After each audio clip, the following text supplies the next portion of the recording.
से भारी कष्ट में भी मुस्कुराना, तो हमें बल मिला है, हमें भगवान की कृपा का दर्शन हुआ है, हमें उनका दुलार दिखाई दिया है। अगर ऐसे तो भाग जाते, फिर परमार्थ में थोड़ी चलना होता है। आज जो आप सुन करके लाभ लेने की चेष्टा कर रहे हो ना, ये केवल प्रवचन नहीं है, ये जीवन है। अगर ये जिए ना होते ना, तो ये इसका प्रभाव नहीं पड़ता, फिर वाणी का प्रभाव नहीं पड़ता। हम इसीलिए कहते हैं, जैसे आप लोग एकदम परेशान हो जाते हैं, तो बोलो क्या हमसे ज्यादा परेशानी होगी? दोनों किडनी खराब, दवाई लाने के लिए पैसे नहीं, पानी रखा है हम उठ के पी नहीं सकते, भीषण शरीर में कष्ट, भीषण बुखार, क्योंकि किडनी फेल, जरा में बुखार, खाने को क्या, रोटी मांग के लाओ। अगर वहां सब्जी मिलती तो लाल मिर्च ऐसी पड़ के मिलती थी कि पा नहीं सकते थे। आप सोचो, पानी लाना है तो मुझे लाना है, पीना है तो मुझे पीना है। अगर मैं हारता तो कहां पहुंच जाता, क्या स्थिति होती? नहीं, मरना है। और कदम पीछे कोई दिन ऐसा नहीं जिस दिन सेवा ना की हो, जिस दिन सेवा ना गए हो। गुरु जी की सेवा में जाना है, पहले अपने को स्वस्थ साबित करना है। नहीं, वो सेवा नहीं लेंगे, तुम बीमार हो, तुम कष्ट में। वैसे उनकी दृष्टि बड़ी शांत है, उनकी सेवा की, आके लेट गए। फिर हिम्मत की, अपनी श्री जी की सेवा की, मधुकरी नहीं गए, 3-3 4-4 दिन भोजन नहीं गए, पर सेवा नहीं छोड़ा, दिनचर्या नहीं छोड़ी। और उसका प्रधान कारण संयम, ब्रह्मचर्य, भगवत आश्रय, नाम जप, कभी हारने नहीं दिया। अभी भी थोड़ी देर बाद डायलिसिस शुरू हुआ, हारने, आपको हारे हुए नजर आ रहे हैं। शरीर में पीड़ा है, किडनी फेल है, ऐसा थोड़ी स्वस्थ बैठे हैं, पीड़ा है, बार बार प्यास लगती है, थोड़ा थोड़ा पानी मिलता है, हर, लेकिन हम आनंदित हैं, हम प्रसन्न हैं, हम लड़ाई में हारे नहीं हैं, ना हारेंगे, हम जीत चुके हैं, हम अपने मालिक के भरोसे में अपना संपाद।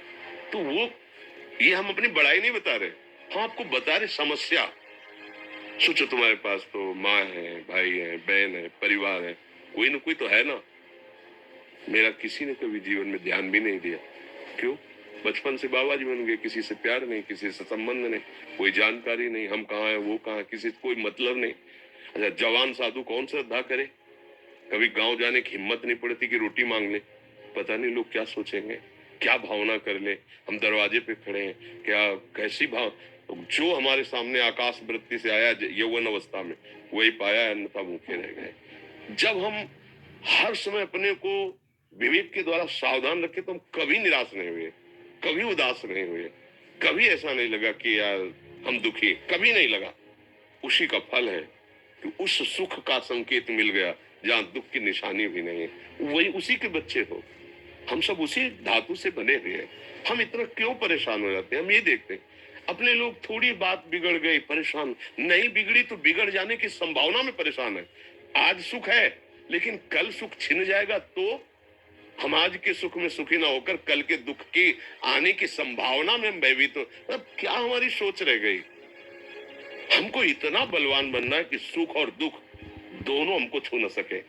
भारी से भारी सुख की व्यवस्था है तो अहंकार नहीं, हर्षित होकर किसी का अपमान न करे कि हम धनी, हम पदाधिकारी, अमुक।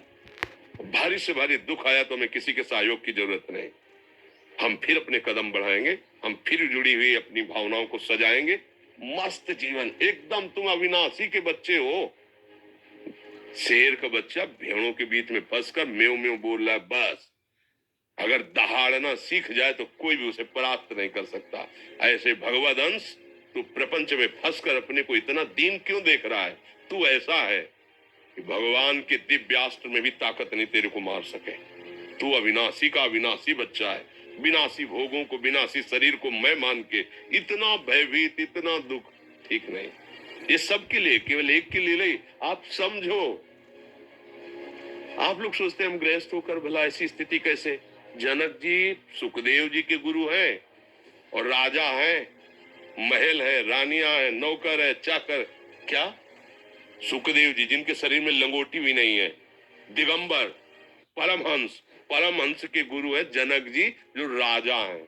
समझो, आप ऐसा ना सोचे कि हम नौकरी कर रहे हैं, हम संसार में, हम गृहस्थ हैं, हम आध्यात्मिक की ऊंचाई पर नहीं चढ़ सकते। नहीं, आप एक सरकारी नौकरी या आप किसानी या व्यापार करते हुए आप एक अध्यात्म की ऊंचाई में चढ़ सकते हैं, और अध्यात्म ही है जो तुम्हें इस माया के दुख सुख से ऊपर उठा सकता है। दूसरा, चाहे जितनी संपत्ति आ जाए, आप सुखी नहीं हो सकते।